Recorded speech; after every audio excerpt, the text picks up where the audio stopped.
بسم اللہ الرحمن الرحیم۔ السلام علیکم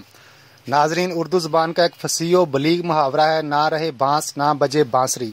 اگر آزادی کا بانس شروع ہوئی میں پوری طرح پاکستان کے ہاتھ آ جاتا تو یقیناً پنڈت جواہر لال نہرو اور سلامتی کونسل مقبوضہ کشمیر اور پاکستان کے سٹیج پر اپنی منافقانہ ہٹ دھرمی اور دوغلی پالیسی کی بانسری بجانے سے محروم رہتے۔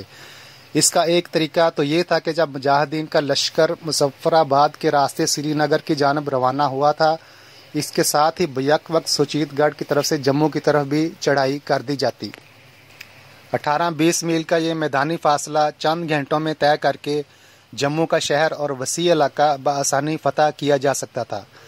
مسلم کانفرنس کے قائم مقام صدر چودھری حمید اللہ اور خواجہ غلام الدین وانی کے علاوہ پروفیسر محمد اسحاق قریشی اور چودھری غلام عباس کے بھائی محمد زبیر نے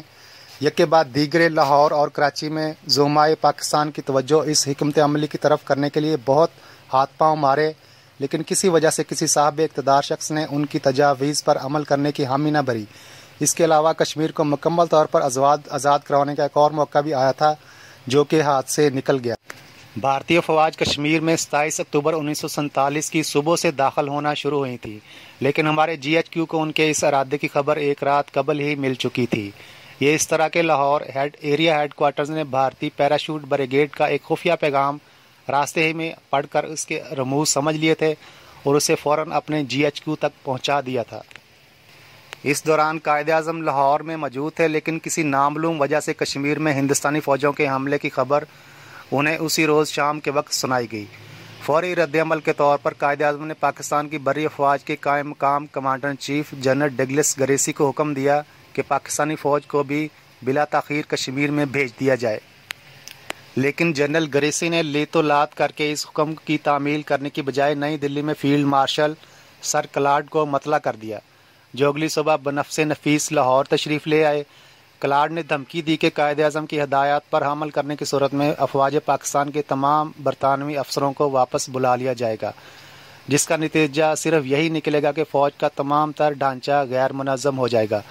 اور اس کے بعد قائد اعظم نے لارڈ ماؤنٹ بیٹن کو دعوت دی کہ وہ پنڈت جواہر لال نہرو اور مہاراجہ کشمیر اور کشمیر کے وزیران کو اپنے ہمراہ لاہور لے آئیں تاکہ 29 اکتوبر کو ایک میٹنگ میں بالمشافہ گفت و شنید کے ذریعے اس سنگین صورتحال کا حل تلاش کیا جائے۔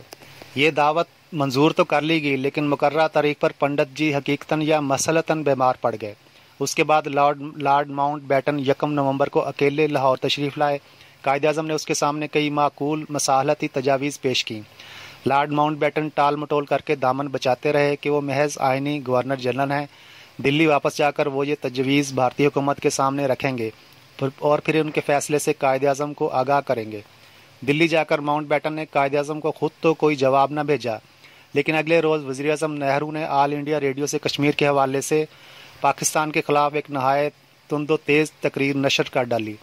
جس سے بھارت کے اصل عزائم تشت و ازبام ہو گئے۔ وہ دن اور آج کا دن بھارت کے ان عزائم میں رتی بھر فرق نہیں آیا اور کشمیریوں پر آج تک ظلم و جبر کا ایک نہ ختم ہونے والا سلسلہ جاری ہے۔ حکومتیں آتی جاتی ہیں، لیکن کسی بھی حکمران نے کشمیر کے مسئلے کے حل کی طرف توجہ نہیں دی، بلکہ حکومتیں اس مسئلے کو اپنی سیاسی بقا کا ذریعہ بنا کر مظلوموں کی لاشوں پر اپنے ایوان سجائے ہوئے ہیں۔